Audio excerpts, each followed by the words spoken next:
இப்பொழுதே தெரிகிறது அல்லவா கூட்டணியில் குழப்பம் இருக்கிறது என்று. கூட்டணி அமைவதிலேயே குழப்பம், பின்பு கூட்டணி எப்படி மக்களை சந்திக்கும், அதில் வேறு அவர்கள் ஆட்சி அமைக்கும் கூட்டணி என்றெல்லாம் பேசிக்கொண்டிருக்கிறார்கள்.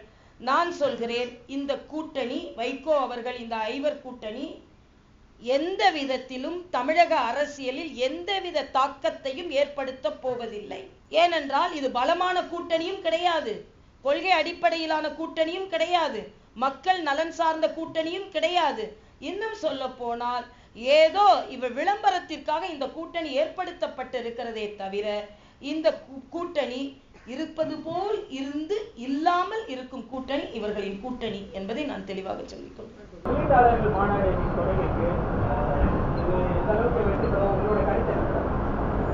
முதலீட்டாளர்கள் மாநாடு நடைபெறுவது உண்மையிலேயே இதற்கு முன்னோடியாக பாரத தேசத்தில் திகழ்ந்தது மரியாதைக்குரிய நரேந்திர மோடி அவர்கள்தான். ஆக இது நரேந்திர மோடி அவர்கள் செயல்படுத்திய ஒரு முன்னுதாரண திட்டம் என்ற வகையில் எந்த மாநிலத்திற்கு முதலீடு கிடைப்பதற்கு ஏற்பாடு செய்யப்பட்டாலும் அதை நாங்கள் வரவேற்கிறோம். இன்னும் சொல்ல போனால் இன்று உலக அளவில் தமிழகத்தை, பாரத தேசத்தில் உள்ள தமிழகத்தை நோக்கி உலக அளவில் இருந்து முதலீட்டாளர்கள் வருகிறார்கள் என்றால் அதற்கு நரேந்திர மோடி அவர்கள் அரசு மீது அயல் நாட்டவர்களின் முதலீட்டாளர்கள் எந்த அளவிற்கு நம்பிக்கை வைத்திருக்கிறார்கள் என்பதை இது காண்பிக்கிறது. வெளிநாடுகளுக்கு செல்கிறார் என்று குற்றம் சாட்டுகிறார்கள்.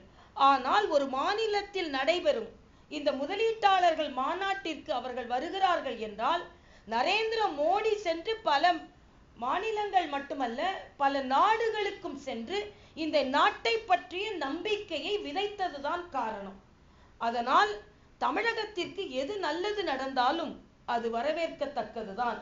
ஆனால் நமக்குள்ள கவலை என்ன என்றால் உண்மையிலேயே இந்த முதலீடுகள் கிடைக்க வேண்டும் என்பது மட்டுமல்ல, இந்த முதலீட்டாளர்கள் முதலீடு செய்தால் அந்த முதலீட்டிற்கு ஏற்றால் போல நிறுவனங்களை நிறுவதற்கான அடிப்படை கட்டமைப்பு வசதியை தமிழக அரசு இன்னும் மேம்படுத்த வேண்டும்.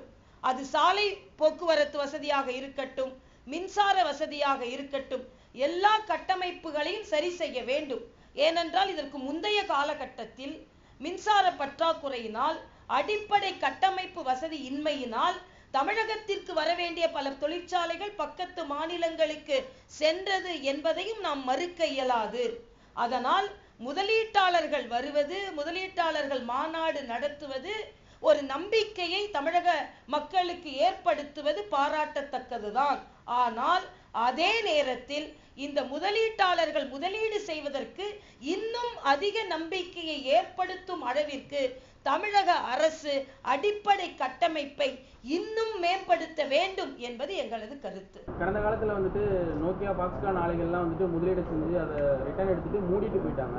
மறுபடியும் உள்ள வர்ற கம்பெனி எந்த அளவுக்கு உத்தரவாதத்தோடு இங்க இருக்கிற இளைஞர்கள் அதுல வேலையில சேர முடியும்? நிச்சயமாக. ஏனென்றால் ஒவ்வொரு நிறுவனமும் மூடப்பட்டதற்கு பல காரணங்கள் இருக்கலாம். நான் ஏற்கனவே சொல்லிவிட்டேன், இங்கே உள்ள கட்டமைப்பு, இங்கே உள்ள சலுகைகள் அவையெல்லாம் போதியமான இல்லை என்பதற்காக பக்கத்து மாநிலங்களுக்கு சென்ற நிறுவனங்கள் இருக்கின்றன, மூடப்பட்ட நிறுவனங்கள் இருக்கின்றன.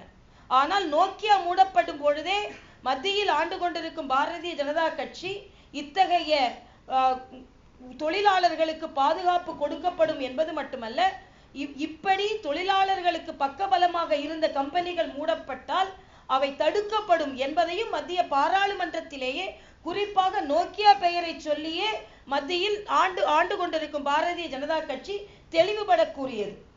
ஆனால் எங்களுக்குள்ள கவலை என்ன என்றால், இந்த கம்யூனிஸ்ட் கட்சிகள் ஏதோ இன்று மக்களுக்காக பேசுகிறோம் என்று பேசுவார்களே தவிர தொழிலாளர் பிரச்சனையை தூண்டிவிட்டு இப்பொழுது கூட ஒரு மிகப்பெரிய வேலை நிறுத்தத்தை அவர்கள் ஏற்படுத்தினார்கள், நடத்தி காண்பித்தார்கள். மரியாதைக்குரிய நரேந்திர மோடி வெளிநாடுகளுக்கெல்லாம் சென்று முதலீடுகளை கொண்டு வந்து இங்கே நிறுவனங்கள் நிறுவப்படும் என்ற ஒரு சூழ்நிலையை உருவாக்கினால் எந்தவித பிரச்சனையும் இல்லாமல் இந்த நாடு பொருளாதாரத்தில் மேம்பட்டு கொண்டிருக்கின்ற காலகட்டத்தில் சீனாவை பின்னுக்கு தள்ளிவிட்டு பாரத தேசத்தின் பொருளாதாரம் முன்னுக்கு சென்று கொண்டிருக்கின்ற நிலையில் சமீபத்தில் ஒரு முழு கடையடைப்பு வேலை நிறுத்தம் செய்து அதில் 25,000 கோடி ரூபாயை இந்த மக்களுக்கு இழப்பீடாக செய்தார்கள் இந்த இடதுசாரிகளும் மற்ற எதிர்க்கட்சியினரும், காங்கிரஸ் உட்பட எதிர்க்கட்சியினர். இதனால் என்ன பலன்? ஆக அவர்கள் முதலில் மனநிலையில் மாற்றிக்கொள்ள வேண்டும். இன்னும் சொல்ல போனால் தொழிலாளர்களின் தோழனாக ஒரு ஆட்சி நடந்து கொண்டிருக்கிறது என்றால் அது நரேந்திர மோடி அவர்களின் ஆட்சியின் தான். பேறுகாலத்தை கூட 3 மாதத்தில் இருந்து 9 மாதமாக நீட்டிப்பு செய்ய இருக்கிறார்கள். பெண்களுக்கு, பெண் தொழிலாளர்களுக்கு பல சலுகைகளை செய்ய இருக்கிறார்கள். வீட்டு வேலை செய்யும் சகோதரிகள் கூட ஒரு குறிப்பிட்ட தொகை இல்லாமல் அவர்களுக்கு சம்பளம் வழங்கக்கூடாது, ஒரு குறிப்பிட்ட 10,000த்திற்கு பக்கமாக அவர்களுக்கு சம்பளம் வழங்க வேண்டும் என்ற ஒரு கோரிக்கையை எல்லாம் வைத்திருக்கிறார்கள். மரியாதைக்குரிய நமது பண்டாரு தத்தாத்திரேயா அவர்கள், தொழிலாளர் நல அமைச்சர் அவர்கள் மிக தெளிவாக சொல்லி இருக்கிறார். தொழிலாளர்களுக்கு பல நன்மைகள் இந்த ஆட்சியில் செய்யப்பட்டிருக்கிறது. இத்தகைய வேலை நிறுத்தங்கள் எல்லாம் அரசியல் உள்நோக்கத்திற்காக செய்யப்படுபவை. ஆக எதிர்க்கட்சிகள் முதலில் சுயலாபத்திற்காக போராட்டங்கள் நடத்துவதும் நிறுவனங்களை மூடப்படுவதையும் தவிர்க்க வேண்டும். நரேந்திர மோடி அவர்களின் குறிக்கோள் பல நிறுவனங்கள் திறக்கப்பட வேண்டும், பல இளைஞர்களுக்கு வேலை வாய்ப்பு கிடைக்க வேண்டும் என்ற நோக்கத்தில் தான் வெளிநாடுகளுக்கு கூட சென்று அவர் முதலீடுகளை ஈட்டி வருகிறார்.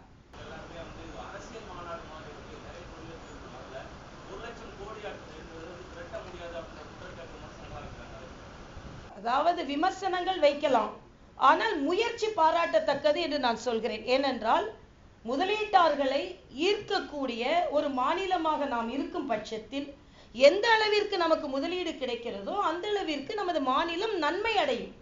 ஆனால் அதற்கேற்ற அடிப்படை கட்டமைப்பை மேம்படுத்த வேண்டியது அரசின் கடமை என்று நான் சொல்லிக் கொண்டிருக்கிறேன்.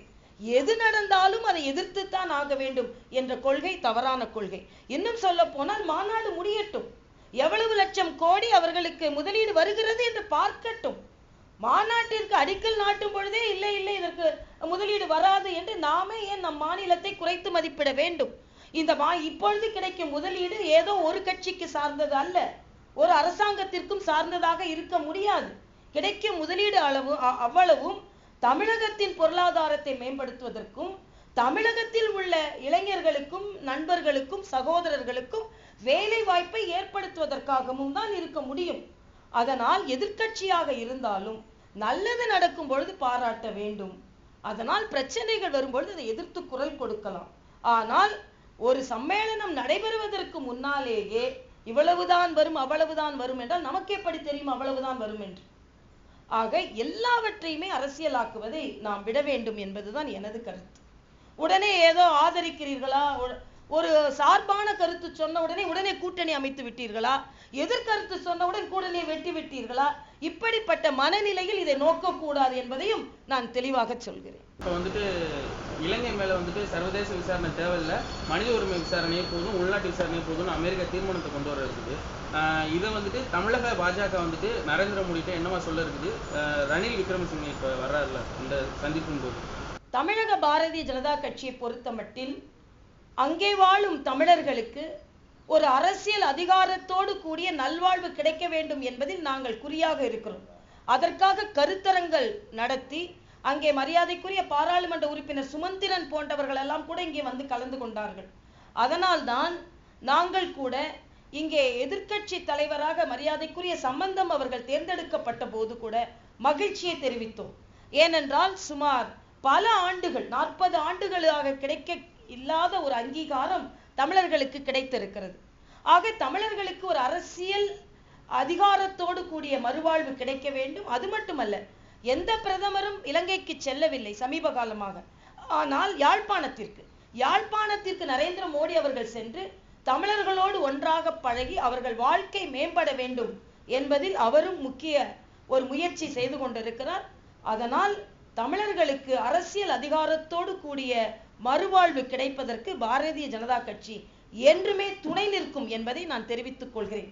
இங்கே உள்ள சில கட்சிகள், அதாவது பாரதிய ஜனதா கட்சியும் காங்கிரசும் இலங்கை பிரச்சனையில் ஒன்றுதான் என்று சொல்வதை நான் முற்றிலுமாக மறுக்கிறேன்.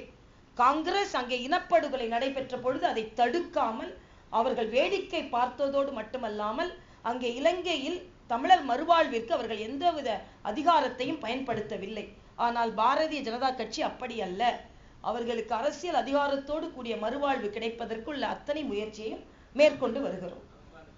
குறிப்பாக ஏனென்றால் பாரதிய ஜனதா கட்சி பற்றி இப்போ முல்லை பெரியாறில் கூட அங்கே சுற்றுச்சூழல் அனுமதிக்கவில்லை என்று சொல்லிக் கொண்டிருந்தோம். மரியாதைக்குரிய பிரகாஷ் ஜவடேகர் சொல்லும் பொழுது கூட என்ன சொன்னார் என்றால், 2-3 மாநிலங்கள் சம்பந்தப்பட்டிருக்கின்ற காலகட்டத்தில் ஒரு மாநிலத்திற்கு மட்டும் சார்பாக நீர்நிலை பிரச்சனைகளை நாங்கள் அணுக மாட்டோம் என்று சொல்லி இருந்தார். நேற்று கூட முல்லை பெரியார் அணையில் ஆய்விற்கான அனுமதியை மத்திய அரசு ரத்து செய்திருக்கிறது. ஆக நியாயமாக நடப்பதில் மத்திய அரசு நியாயத்தை கடைபிடிக்கும் என்பதை மறுபடியும் நிரூபித்திருக்கிறது.